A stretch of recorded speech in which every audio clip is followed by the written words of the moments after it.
This is a video about history, but you won't find names of leaders, no banners or glamour. This isn't about some ambitious villain or powerful court. This is about societies of the past, and what we can learn from them today. It's about their freedom, and events which led to the end of that freedom. So about the coercion and enslavement into what we would come to call civilization. It's not clear how the first hominids arrived to the island of Crete, if they wandered to it before it was an island, as it's been for more than 5 million years, or if early human ancestors used a raft to cross from the north of Africa. In 2002, a Polish archaeologist stumbled upon footprints that were left some 5 million years ago. About 10 to 12,000 years ago, Crete was reached by modern humans. The new inhabitants brought with them Indo-European traditions, which would form the foundation for language and religion. They were hunter-gatherers, who at first only visited the island seasonally. As far as modern humans go, they are the indigenous Cretans, or autochthonous, a Greek concept, meaning the original people who sprang from the trees, rocks, and soil. They hunted the pygmy hippopotamus, pygmy elephants, ancient deer, and giant rodents that lived on the islands. Also, the Cretan owl, a species of owl that grew to more than 4 feet tall.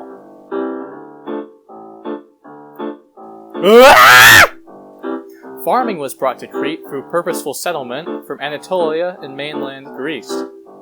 These prospective farmers set out in large canoe flotillas that carried the sizable founder populations required for new herds of pig, cattle, goat, and sheep. A dozen founder families would have been required for a new settlement. With more people involved, all the more hands to help, this would have guaranteed a safer voyage. While farming and agriculture encouraged a sedentary lifestyle, some lived in nomadic herding bands in a state of transhumanance. During the winter, they would guide animals to valley floors, and in the summer ascend mountains to let the herd graze high pasture. Humans settled at the site of Chania because they were driven here. It happened to be where the sea stopped rising, at the end of the Ice Age, 7,000 years BCE. With the fertile soil here, crop farming could support large populations, and the development of new technologies, such as selective breeding of cereals, the invention of the sickle, grindstones, led to higher yields, which could support even more people. The settled farmers lived communally and worked the crops as a group. Creations that had longevity, such as stone tools, were owned by the community. Their productivity meant that they had more than they needed, creating surpluses. All the excess grains needed to be stored in case of crop failure, or until they could be traded away for luxury items. Luckily, the descendants of the settlers from Anatolia and the Levant were talented builders. The community planned new developments to ensure success. The first granaries at Chania were born. Surpluses of grain were also useful in animal husbandry, and it made the nomadic lifestyle of transhumanists obsolete. It meant animal herds could be fed from a sedentary point, though it also meant that humans and animals living in close proximity would begin spreading diseases to one another. Meanwhile, the need for storage of food would necessitate the craft of simple pottery. The emergence of roles to perform different tasks would lead to the specialization of skills and the stratification of the community at Chania. Classes would begin to divide the farm settlements. Soon, settled animal husbandry and surplus agriculture would lead to concepts of private ownership. A person who had a pig or sheep, a new concept in and of itself, might bargain to get something he wanted. Possession outside the community would develop into concentrations of private power. In other words, Neolithic social inequality. At a period in time where crop failure could mean death, you would do what the guy with 20 pigs tells you, because maybe you can get a piece of that action when things go wrong. Plainly, having ownership over something that another person needed to survive would provide a status, an advantage. Whereas collective ownership bound society together, private possession of animals or crops would divide it.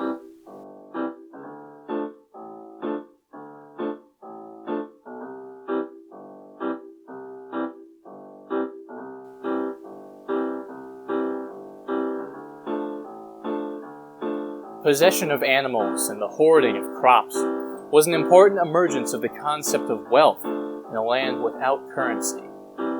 It would lead to ideas of civilization and hierarchy, constructs of social order based on possession and position. It was also, unsurprisingly, the origin of slavery. Part 2. How did society run? The society that we've spoken of has been thoroughly Neolithic. It predates the Minoans and any similar form of state. It's difficult to wrap your head around, and it raises a question. How did Neolithic society function without any state? To start with, it's understood that any society will have internal tension or turmoil.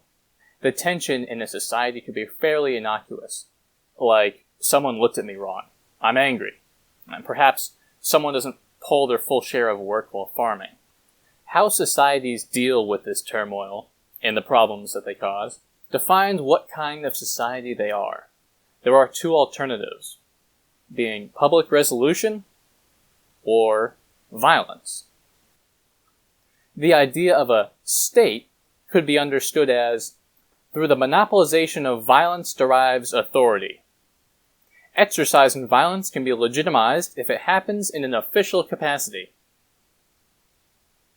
An authority can never fully solve a problem in a democratic way, because the implicit threat is always, accept our judgment, or there will be violence.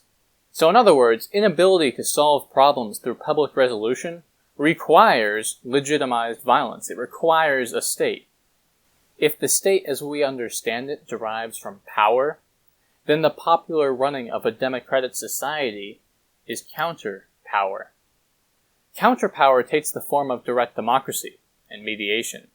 It is the dispersal of power, not to a limited group, as in a check and balance system, but to everyone equally. That's democracy. Because everyone holds power, a public resolution to the turmoil requires group consensus. The specifics of that system can manifest themselves in different ways, but these are the principles at play. Here's the most important part. The functioning society requires constant imaginative work to identify with those others in the society. This is the jelly that makes understanding possible. Practical imagination is at work to keep the peace at every moment of our lives, and it can be artfully sculpted to create a world that society may inhabit. Practical imagination may take the form of gods who frown at and give misfortune to those who are selfish and accumulate private power. It may be a convincing tale that murderers will be punished by higher beings, or that not working towards the greater good will leave the society strained and vulnerable to outside influence. One manifestation of this practical imagination is politics. Politics is essentially the inspiration of others through mythology.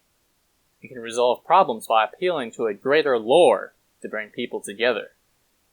Problems can be solved by transparent, democratic resolution within the context of an agreed mythology. Here's an example. This problem that we're having had better be solved. If we don't solve it, the alternative is violence and loss of autonomy. Do you find this an appropriate myth? But, of course, that was more than mythology. That threat was very real. The existence of each and every state emerging from the Neolithic era marks either an outside conquest and colonization, or an example of the failure of a generation to resolve their own problems. And so, our story ends for now. Soon, these farmer societies will be overcome by a greater threat than disease, or the wild animals that destroyed their crop or ravaged their homes.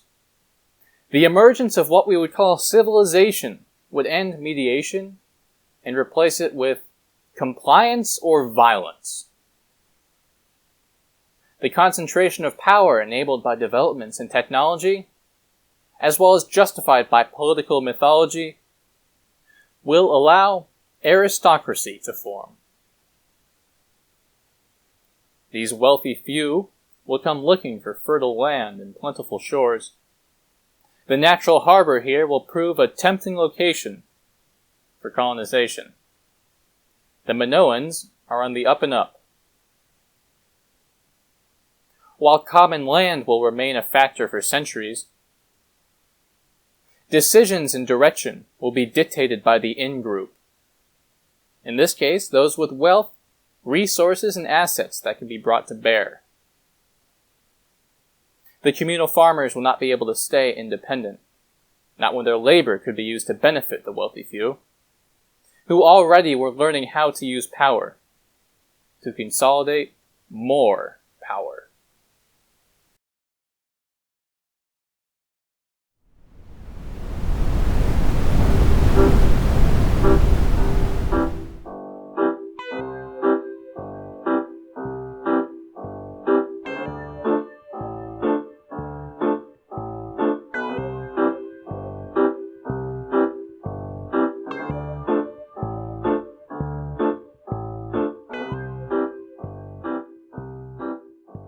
Hello to everyone, and thanks for watching. This has been folkpie's One Patch of Earth at Chania. This episode specifically took about a month and a half to create. If you liked what you saw and would like to see more content like this from my channel, please consider going to patreon.com/folkpie, where each patron can get a custom cartoon or drawing that make a good Twitter profile or banner. A special thanks to Justin C. and Indy M, whose volunteer effort in cutting down the fluff in my script helped craft a compelling narrative for the video you just watched. Make sure to subscribe and follow us on Twitter at twitter.com/folkpie. FOLKPIOE.